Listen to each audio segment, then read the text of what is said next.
Bonjour, donc nous allons continuer notre travail sur le livre Maths C Matrices, le langage C appliqué aux mathématiques. C'est un wikibook.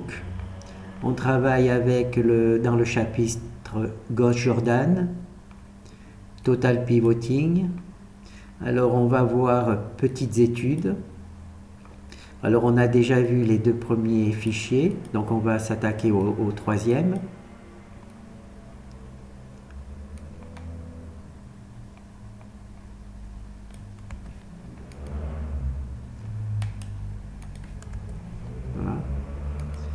Alors, nous avons introduit la fonction sort que nous allons étudier dans cette bibliothèque. Donc ça, c'est le fichier de présentation du travail que l'on va faire.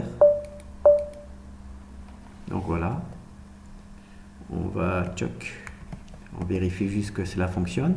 Donc, dans la vidéo précédente, on avait étudié cette fonction-là. On avait vu qu'il y avait la fonction Gauss-Jordan qui travaillait sur l'algorithme totalement pivoting et cette fonction-là qui remettait en ordre les colonnes quand elles étaient en désordre. D'accord? Et ici, elle mettait en ordre les lignes quand elles étaient en désordre. Donc on va travailler avec cette fonction-là. Donc pour pouvoir travailler avec cette fonction-là, j'en ai fait une copie ici. C'est sort CMR. D'accord? Alors on va directement commencer par travailler sur le code de cette fonction. Alors la première chose que l'on fait, c'est que l'on crée une matrice T, d'accord, en utilisant cette fonction-là. On l'a déjà vu, elle récupère la taille de la matrice directement en mémoire, d'accord. Elle retire la ligne 0 et la colonne 0 et elle appelle la fonction. Je vais vous montrer aussi. Voilà. Donc ici, on a la fonction qui crée des matrices avec n lignes, r lignes et c colonnes. Et ici, c'est la fonction qui appelle cette même fonction. Simplement, comme elle récupère en mémoire la taille des matrices, elle retire, avant d'appeler la fonction, elle retire la ligne 0 et elle retire la colonne 0. D'accord? Donc ça, c'est ça, c'est ce que fait cette fonction-là, que l'on vient de voir. Donc elle récupère le code, la taille directement en mémoire, mais avant d'appeler la fonction IMR, elle retire la ligne 0 et elle retire la colonne 0 pour avoir T qui est la même taille que AB. D'accord? Donc là, on a donc une copie en taille de la matrice AB. Et donc là, on va commencer à travailler de la première colonne à la dernière colonne de AB. Alors, on va faire un petit exemple. Voilà. Alors ça, c'est le résultat que fait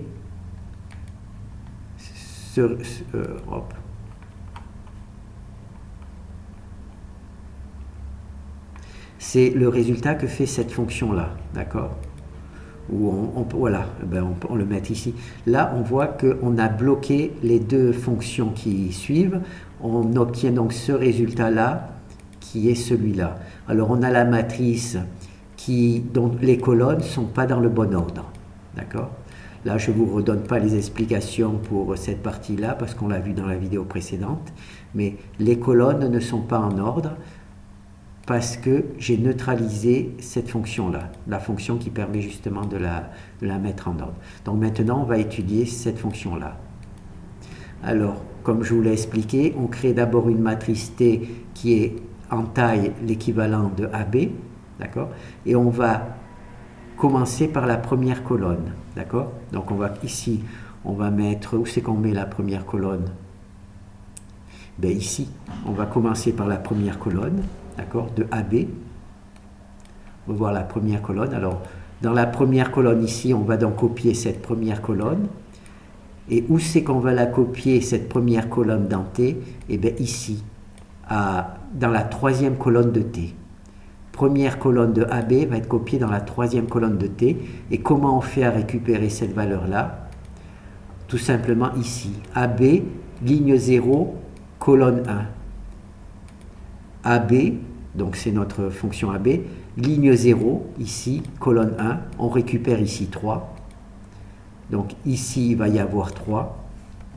Et donc tout simplement, on va copier colonne, voilà, donc on va copier la colonne 1 de AB dans la colonne 3 de T, d'accord, avec la colonne 0, d'accord, c'est cette colonne, c'est cette fonction qui a cette particularité.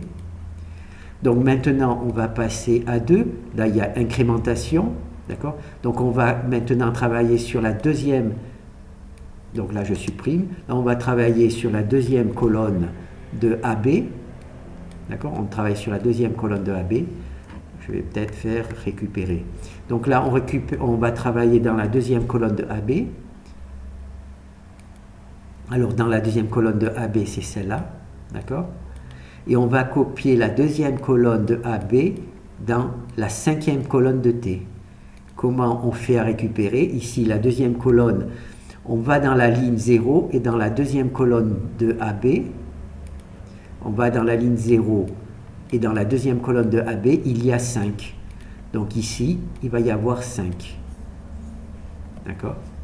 Et le résultat, naturellement, c'est qu'on va copier on va copier la deuxième colonne de AB dans la cinquième colonne de T. D'accord? On en fait encore un. Donc là, on ramène tout ça normal. Donc on va aller dans la colonne 3. Et ici aussi, on va aller dans la colonne 3, hein, puisque c'est l'incrémentation. Donc on va voir ce qu'il y a dans la colonne 3 de AB. Alors dans la colonne 3 de AB, il y a ces données, d'accord? Et on va regarder ce qu'il y a dans la ligne 0, la colonne 3. Dans la ligne 0 de la colonne 3, dans la ligne 0 de la colonne 3, il y a 4.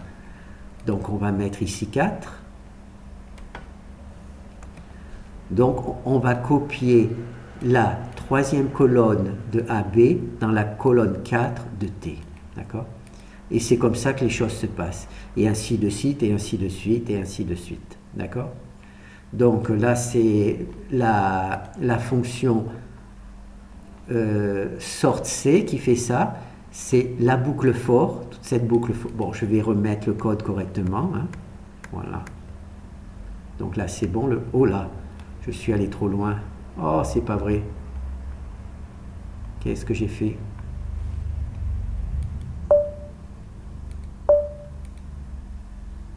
Je ne sais pas ce que j'ai fait. J'espère. Oh, malheur, d'accord. Je suis allé trop loin. Je suis obligé de récupérer ma petite fonction. J'ai effacé le... C'est pas grave. J'ai effacé ce listing en allant trop loin. Tout sélectionné. Non, pas tout sélectionné. Non, parce que j'avais pas fini. Hein. Voilà.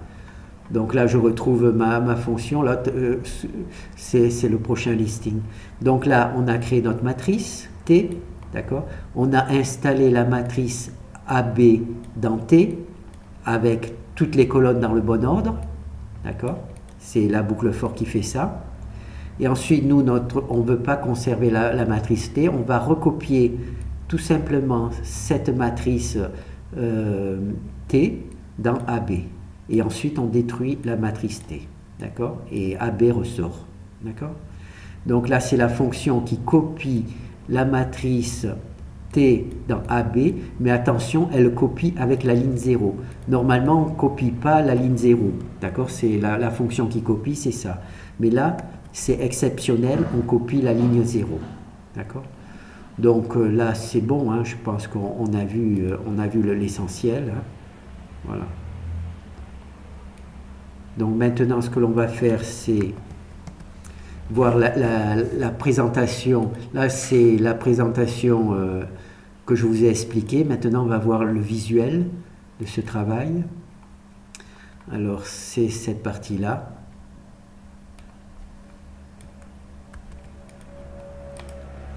Alors, tout sélectionné.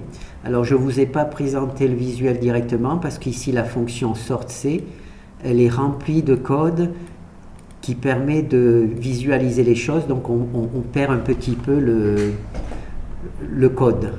Donc je vais essayer de le récupérer ici. Voilà. Vous voyez, là, la fonction est assez simple à lire. Et là, avec le code qui permet d'afficher tout le reste, on ne retrouve pas notre fonction. Donc juste la fonction, on se rappelle, elle crée une matrice T, elle crée une boucle for qui met toutes les colonnes dans le bon ordre dans T, et ensuite on se contente de copier T dans AB, et on détruit T et on retourne AB. D'accord? Et maintenant, donc, on va voir le visuel de ce travail. Alors là, on a notre matrice AB avec le code Octave pour tester éventuellement le résultat. Alors ici, on a travaillé sur la première colonne, d'accord, de AB. La première colonne ici, c'est celle-ci, d'accord. Et on a déjà positionné dans cette colonne-là, dans la colonne 4 de AB, de T, voilà. Vous voyez. La colonne 1 de AB a été positionnée dans la colonne 4 de AT, de T, pardon. AB ici et T ici, d'accord. Et ici, on voit que la colonne 1 a bien été. Maintenant, on va passer à la colonne 2. À la colonne 2, on voit que c'est ici qu'il y a le 1. Et ici, on voit qu'il y a 1. Donc, on va copier la colonne 2 de AB dans la colonne 1 de T. Pour l'instant, il n'est pas encore copié. C'est ici qui va apparaître le 1. D'accord? Et c'est 1 parce que c'est ici que l'index, il nous indique que il faut copier AB, cette deuxième colonne de AB dans la colonne 1 de T. D'accord? On va appuyer sur Return. Et voilà, le 1 apparaît ici. Alors maintenant, on va s'attaquer à la troisième colonne de AB. D'accord? Et on voit que la troisième colonne de AB doit être copiée dans la deuxième colonne de T. Donc pour l'instant, dans la deuxième colonne de T, il n'y a rien. Donc c'est cette valeur-là qui va être copiée ici. D'accord? Donc quand je vais appuyer sur Return, la deuxième colonne va être copiée ici. Voilà, elle est copiée ici. Maintenant, on passe à la quatrième colonne. On voit que la quatrième colonne, c'est ici. Et elle va être copiée dans la cinquième colonne de T. La cinquième colonne de T, elle est ici. Bon, la valeur est là, elle n'est pas encore installée. Donc, je tape sur Return et la valeur apparaît ici. D'accord? Et maintenant, il reste la sixième colonne de T. D'accord? Elle va être copiée dans la troisième colonne. La sixième colonne de AB, elle va être copiée dans la troisième colonne de T. Dans la troisième colonne de T, pour l'instant, il n'y a rien. C'est la valeur qui est là, qui va être copiée ici. D'accord? Donc, on tape sur Return. Voilà. Et ensuite, bien entendu, il faut copier la sixième colonne de AB dans la sixième colonne de AT. D'accord? Là, ça ne change pas puisque ce sont là, c'est la matrice AB, A. Et là, c'est la matrice B qui, elle, naturellement, n'est pas modifiée. D'accord? Et voilà. Et là, on a bien copié la sixième colonne de AB dans la sixième colonne de T. D'accord? Donc là, c'est bon. Hein? On a fait notre petit travail. Alors, ça, on a juste travaillé notre boucle for. Il ne nous reste plus qu'à faire cette fonction-là qui va copier T dans AB. D'accord? Alors, on va voir si on arrive à voir. Alors, avant le travail, avant d'appliquer cette fonction, on a ici AB. D'accord? On a le AB du départ. Non, je ne peux pas remonter depuis le début. On a le AB que l'on a effectué au départ, c'est-à-dire qu'on a appliqué Gauss-Jordan, mais on n'a pas appliqué le bon index dans le bon ordre, d'accord? Du point de vue de la fonction, ah non, c'est ici, non plus. C'est ici. On a appliqué cette fonction, mais on n'a pas appliqué sort, d'accord? Donc là, c'est avant. Et après, là, cette fois-ci, on a appliqué sort. Cette fonction, on l'a appliquée. Et AB devient cette valeur-là. D'accord? Et on n'oublie pas que quand on copie quand on, ah, quand on copie la matrice T dans AB, on copie aussi la ligne 0. Parce que si on ne copie pas la ligne 0, eh ben, naturellement, eh ben, on ne va pas avoir le bon ordre. On va bien recopier le contenu ici, mais cet index-là, ce ne sera plus dans le bon ordre. C'est pour ça qu'il y a cette fonction particulière, qui copie en même temps que la matrice, elle copie la ligne 0. D'accord ? Donc voilà, et donc là, une fois qu'on a copié la matrice, on a mis les colonnes dans le bon ordre. La quatrième colonne ici, elle est ici. La première qui est ici, elle est ici. La deuxième qui est ici, non, ici c'est la deuxième, donc elle est ici, d'accord. Là, ici c'est la cinquième qui est ici, voilà. Donc on a remis dans le bon ordre tous les trucs, voilà. Et ensuite, eh bien, ici c'est la fonction Gauss-Jordan qui est appliquée, d'accord. Donc c'est un peu compliqué. C'est surtout compliqué parce que j'ai effacé des fichiers que j'aurais dû garder. J'aurais dû garder ce truc-là. Donc là, c'est la fonction sort sans les debugs. Donc c'est sa forme simple. Il y a donc la création de la matrice T. Il y a la boucle qui copie les colonnes de AB dans T, mais dans le bon ordre. Et ensuite, on copie T dans AB pour avoir la matrice AB dans le bon ordre, d'accord. Et là, c'est la même fonction, simplement avec les différents commandes qui permettent de visualiser ce que l'on vient de voir, d'accord. Donc là, c'est bon, hein. On revoit rapidement. Donc là, c'est notre matrice. Là, on voit que étape par étape, ici, on va copier dans T toute la matrice AB.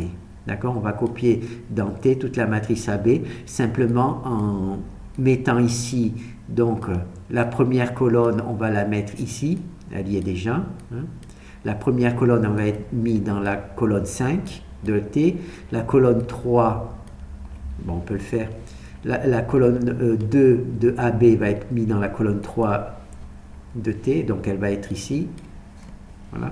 La colonne 3 de AB, elle va être mise dans la colonne 1 de T, donc c'est ici. La colonne 4 de AB va être mise dans la colonne 4 de AB, donc elle va être écrite ici.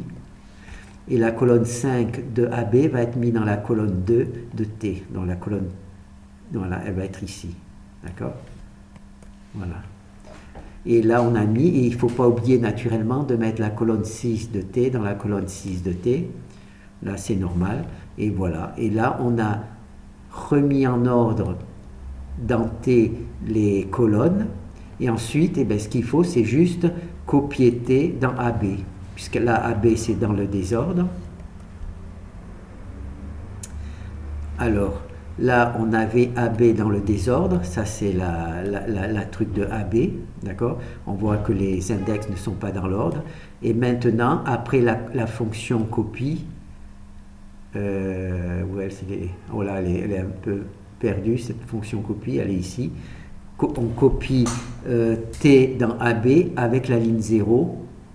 Ce qui nous donne la copie de AB de T dans AB, mais en plus, on a aussi copié la ligne 0 de T, puisqu'elle est dans le bon ordre. Voilà. Donc ça, c'est bon. Hein. Donc là, on va arrêter. Donc là, je pense que c'est déjà assez lourd comme ça. Je pense que c'est assez lourd comme ça. Ce que je regrette, c'est d'avoir... ne pas avoir gardé ce fichier là, ça c'est dommage, de ne pas avoir gardé le fichier là.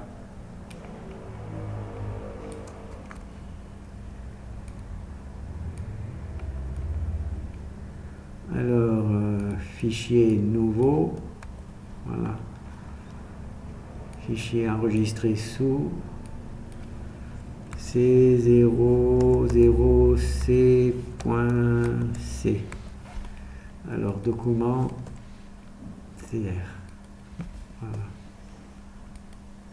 Voilà. Donc, on revoit rapidement la fonction qui trie les colonnes. On crée une matrice T. On fait une boucle for qui transpose toutes les colonnes de AB dans T, mais en fonction de l'index, donc qui met T dans le bon ordre.